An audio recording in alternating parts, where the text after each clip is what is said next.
Hi there. I'm processing books today, which is always fun.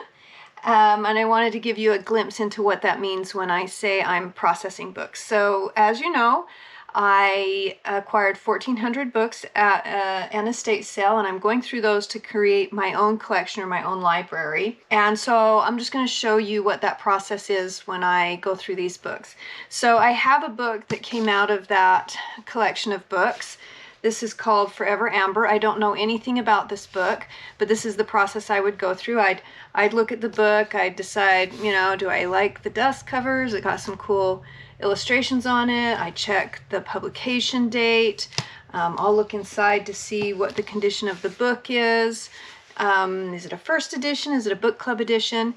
And just get a feel for, do I have an attachment to this book? And then I will also look on eBay to see how many books like this are out there being sold, what they're selling for. I don't do as much with old books on Amazon. Sometimes I will look at ABE books as well for used books, but mostly I go to eBay for these. And then I will decide what I'm going to do next with the book. I'm not sure what I'm going to do with this book yet. I need to do a little more research on it before I decide.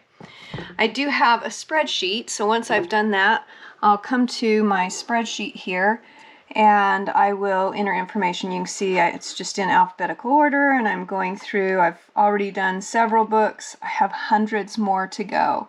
So then I will enter it on my spreadsheet to help me keep track of, do I have multiple books by the same author? It just helps me keep track of what I have in my possession. If somebody ever wanted to know, or I needed to go back and look, I can keep track of where I've put the book and what books I have.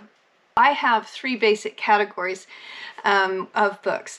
I'm either going to keep it, or I'm thinking about it, I'm just not sure, or I'm going to find it a new home. So if it's a keep it or a think about it, then it goes on my spreadsheet.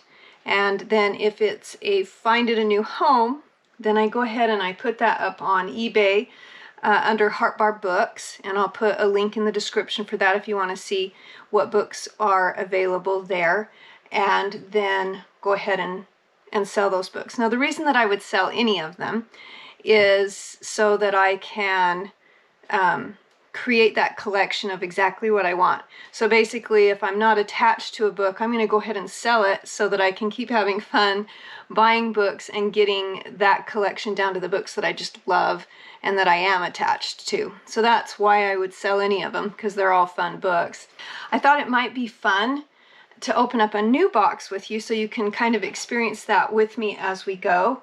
This is cheating just a little bit because I already have plenty of books on my desk to process, but it is so fun to open up a new box and see what new treasures might be in there and new things that we can learn. This box hasn't been opened since last June when we packed it.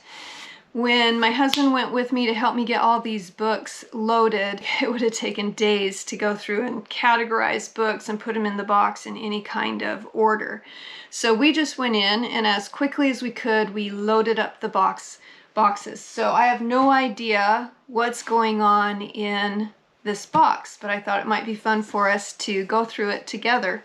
So we'll open it up and see what treasures we might find here.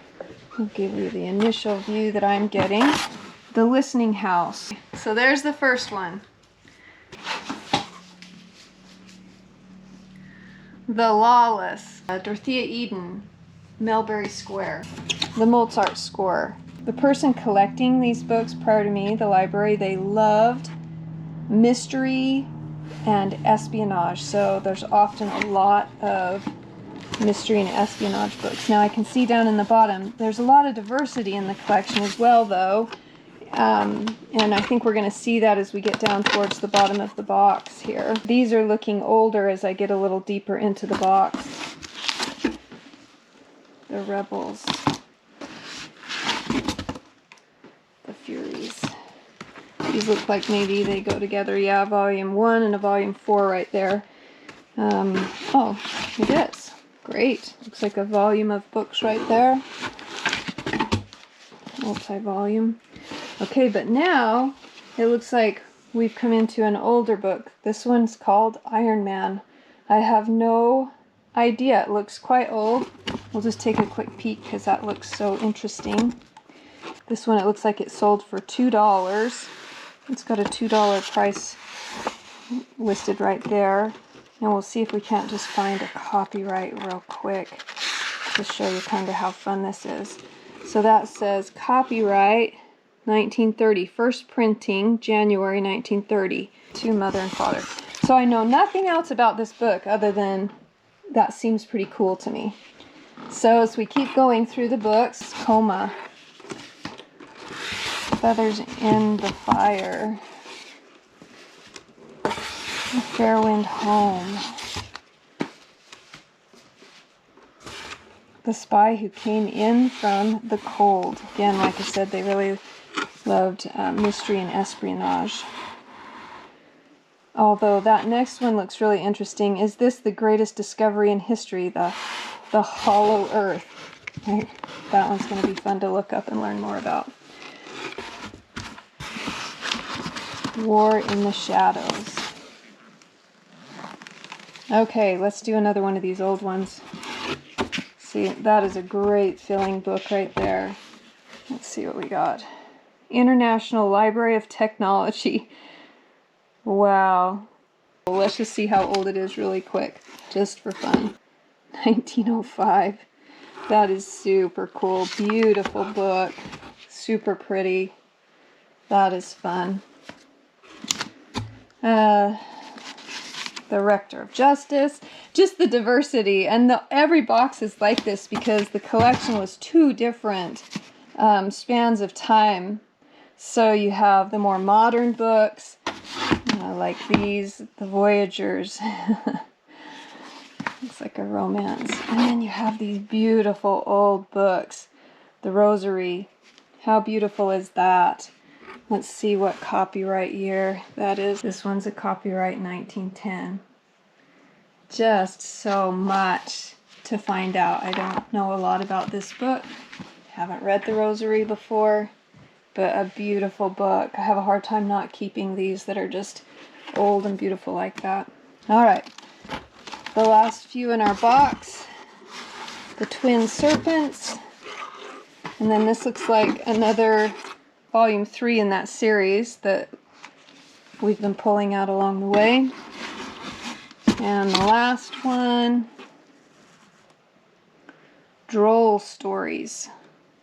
Again, I don't know much about this book. I'll take a quick peek. Got another name in the front. I would love to know the different stories behind the names of that we find in the books. All those things are super interesting to me. Great illustrations, right? So cool. What an awesome book. This one says 1946. So now you know what I'm talking about when I say processing books. So there's another stack of books in my room, and I would sit down like I was just doing at the computer and go through each one and just find out the story to the book. Some of them, the story seems really cool and you'll find some history. I'll find history that I didn't know, and others not so much. And I process those through and get them on my spreadsheet and decide if they're staying with me for a bit longer or if I'm going to find them a new home. So that's my process. Hope you enjoyed it, and we will chat with you later.